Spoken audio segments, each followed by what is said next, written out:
Let's go ahead and get started.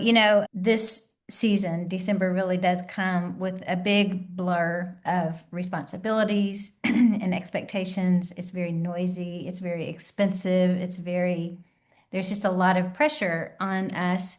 And if you feel that, then you're not alone. We all feel this in some way or another.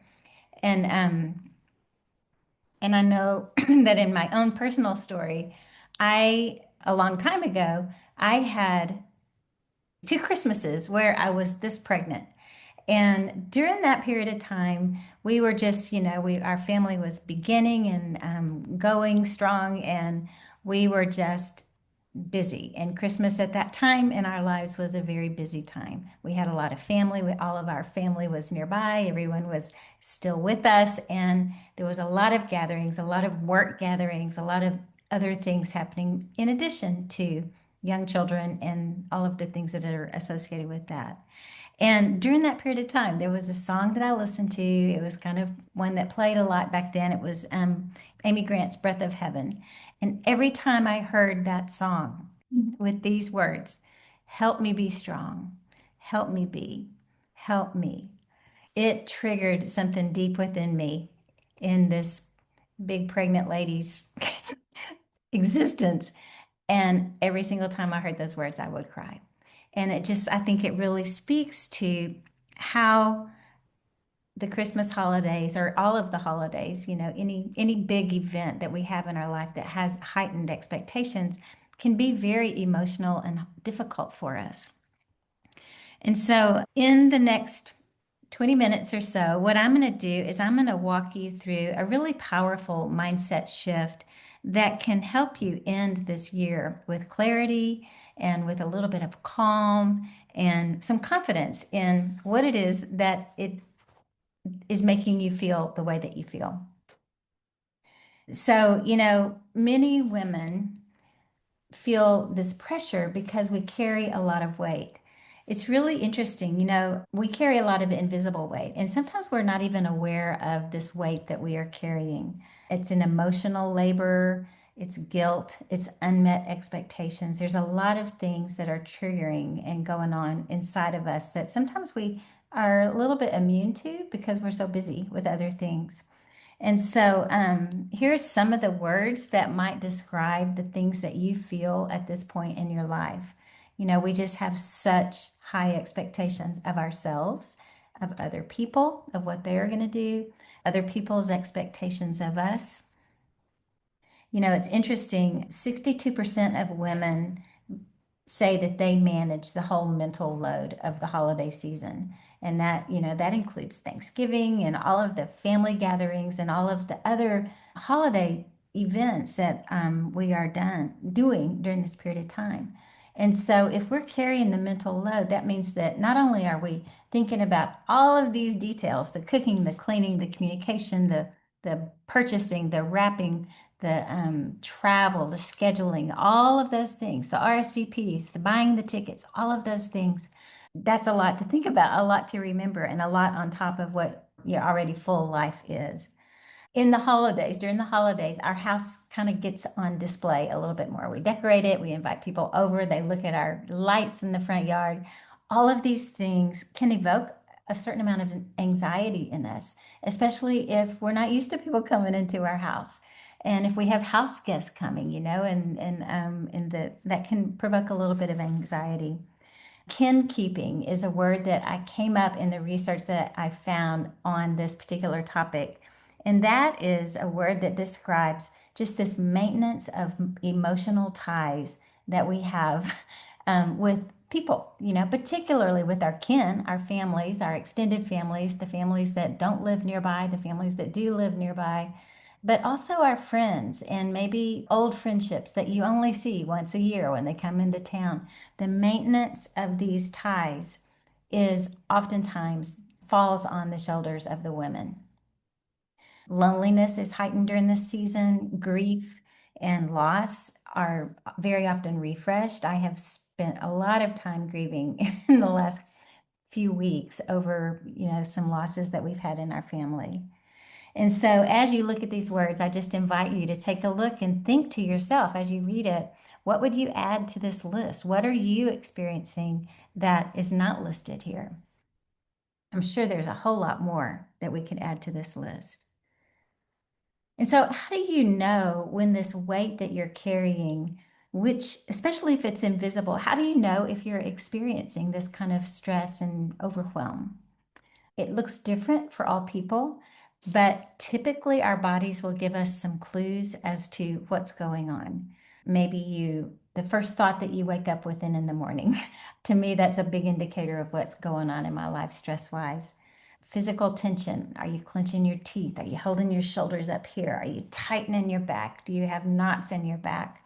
For me, it's a waking up in the middle of the night and just simply not being able to get back to sleep because my mind is churning so much.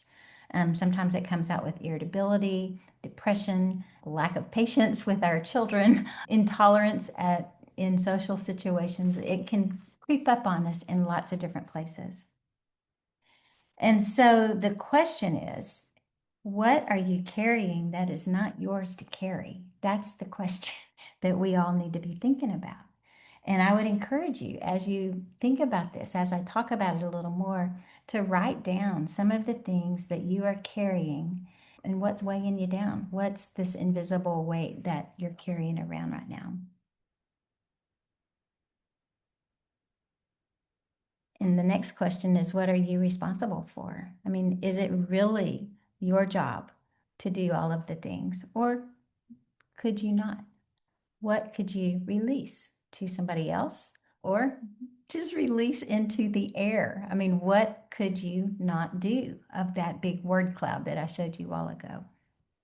You know, when we name these things, if we name this thing that we can release this way, that is the first step to releasing it. It's just naming it and saying what this thing is.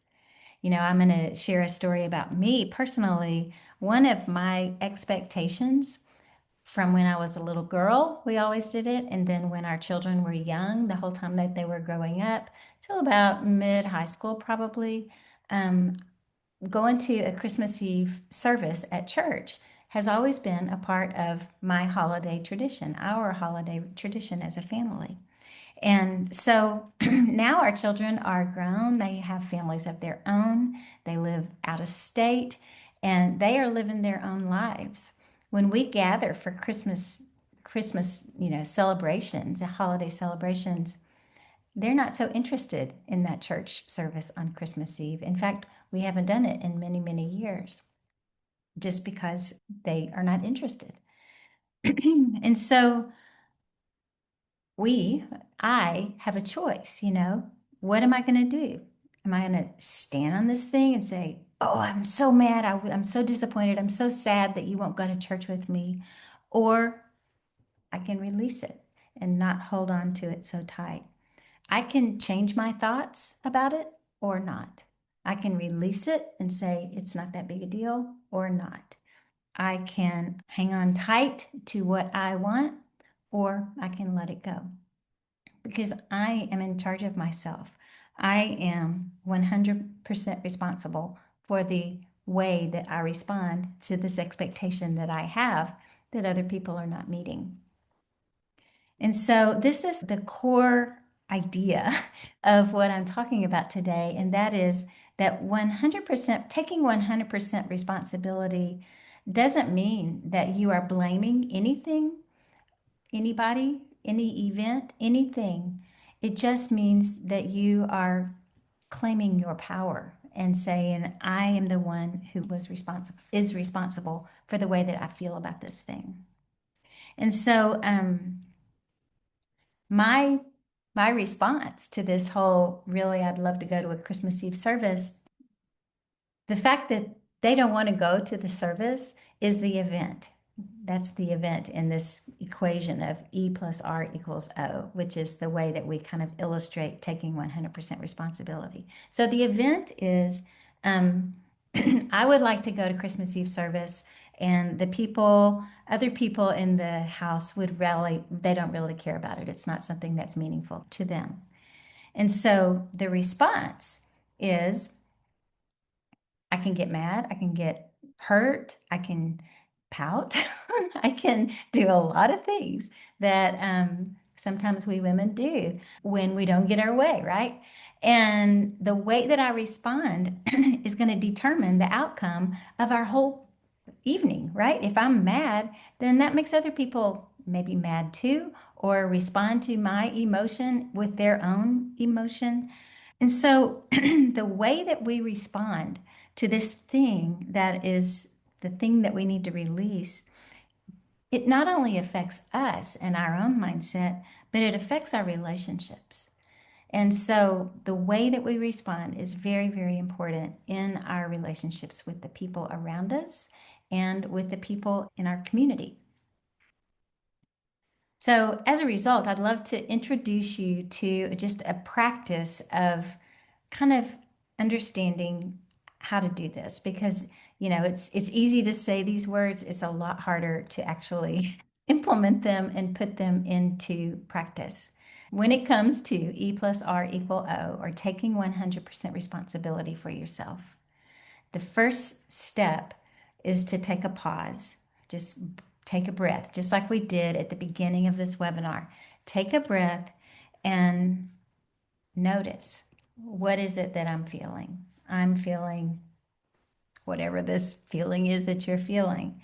For me, it usually has to do with dread of potential conflict because I'm a 9 on the Enneagram, and that's kind of how I tick, is I just want to avoid conflict at any cost. But I notice how I'm feeling, and then I choose what matters most right now. What matters most when it comes to this thing that bothers me so much? The next thing I can do is I can act. And the way that I act is going to determine how this thing turns out. I can act poorly or I can act not poorly. As a result of the thing that I was telling you about earlier, the event that I am dealing with right now about this service is the thing that I paused and I realized how I was feeling about it. I took notice of what I'm feeling, and what I'm feeling is dread of this potential conflict. I'm choosing relationship with my family over this desire and need to do this thing, this tradition of going to church on Christmas Eve. In my action, the action that I took just this morning is I found a church in the neighborhood of the home where we will be celebrating, and I found a Christmas Eve service that I can choose to go to if I want to. I don't need anyone to go with me. I want to go for me. And so I will decide that night, am I going to go to this service or not? But at least I've done the work of identifying how I can get this thing that is so important to me, and without it bothering anybody else. And so this is your tool. Pause, notice, choose, and act. So what I would like to do is encourage you to take this one thing that came to mind that you could let go of and go through this practice of pausing and noticing and choosing and acting, how you respond. So just as a review, to go from being overwhelmed during this busy season, and not just during this holiday season, but all of the time, how to go from overwhelmed to owning your responses is to first name what those big rocks are that you're carrying around. What is it that you're carrying? And then choose how you're going to respond to it by following that formula of pause, notice, choose, and then act on it. Move forward with clarity, knowing that you are empowered to choose how it works out, how things happen. And so that is it. Peace doesn't just happen. We have to choose peace. And we are the ones who define what peace looks like for us. For some, it might be a lot. For others, it might be very minimal. But we need to decide what peace looks like for us, not what social media or the culture, even our family, maybe our distant relatives who are expecting a certain thing, or, these expectations that we have. We choose how peace happens for us. And so before you say yes to anything, or you commit to going to do this or bringing this to the next event or whatever, I would just invite you to ask yourself this question: will this protect my peace if I do this? Or am I compromising it by agreeing to do something that I really don't want to do? Peace isn't passive, it is an active choice, and it's a posture. It's a posture that we can put on every morning when we wake up. It's a mindset that we can remind ourselves of all day long, each day, by the words that we say to ourselves, by the visions that we hold in our minds, and by the actions that we take with other people. And so here's my call for you to reflect, and that is, what's one thing that you could do differently this week that would protect your peace, that would protect your peace and allow you to feel good, to not feel overwhelmed. And then the next question, is there anyone in your world that you can think of who would appreciate an invitation to talk about this? You know, this morning as I was sitting in my chair where I sit every morning and drink my coffee to wake up, I was stressed. And as so long as I was holding it inside of me, I was feeling worse and worse and worse. But it just came to my mind to reach out to this friend of mine and say, hey, can we get coffee this afternoon? I really need to talk about something that's weighing on me. And just sending that text and reaching out to a friend made a world of difference in the way that the weight that I was carrying, because I knew that I was going to be able to share it with her. And so this relationship that we have with the people in our life is really, really important. I have, and if you are registered for this webinar, you are going to get this in an email in the next little bit after we wrap it up. But this is a tool that I've created. It's called 3 Steps to Find Yourself Again When Life Has Been About Everyone Else. And so here's what it looks like. It's just got some questions in there that I would invite you to spend some time with, reflecting on and determining kind of what's really going on inside of you. And this is something that we revisit at every stage of our life. This is not just a young adult thing. This is something that I have to look at all the time, all the time. But some of the questions that we see here, I want to feel, how do I want to feel? I keep dreaming about, I wish I had the courage to, if time and money weren't a factor, I would. And then there's a lot more questions that you can and that you can answer as a result of this. And this is not going to take just a minute. This might take a little bit of time. But my invitation to you is to do it with a friend. I would really love to invite you to take this and share it with somebody who feels safe, and set the table. Do this over some food because when we share food with people, whether it's, a cup of coffee, or it is a meal, or maybe it's just a snack, there's just something that happens when we break bread together. It just opens up our hearts a little bit and allows us to talk better.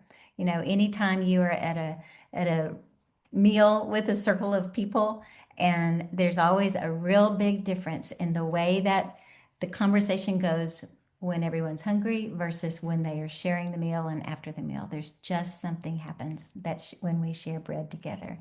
And so that's my invitation to you to take this tool, go through it yourself, print it, give it to a friend, and say, hey, let's get together and let's talk about this. And I've even given you some ideas on how to create a really nice little charcuterie board. And maybe if you like to have a glass of wine, you could have that with it. But mostly you just need to connect with someone and talk about these things that are on your heart. And then if it really resonates, if it opens up the conversation and you think, gosh, let's dig deeper, I do have a little course, and this is everything that I have talked about in this little conversation. It's all about taking 100% responsibility for yourself, but it really digs deeper into the hows and the whys and the what fors around it, and kind of looks at some of the brain science behind it. And so if this resonates, you will also have access to this, and the link will be given to you. So that is the course. This is what's inside it. I guess I could go a little bit deeper. It talks about this formula of E plus R equal O, and then how to take responsibility. What do you do in those really difficult situations? And then how can you change your mindset from have to choose to, which is a decision, and sometimes it's kind of a hard decision. And so that is what is inside the course, as well as a reading list and some other resources for you. So I hope you'll take advantage of it. Here's my contact information. If you would like to speak with me about any of these things, I would love to have a conversation. This stuff is really, really important for me, and I love talking with other people about this information. And so I'd love to visit with you. So thank you so much for joining me, and I will see you next time.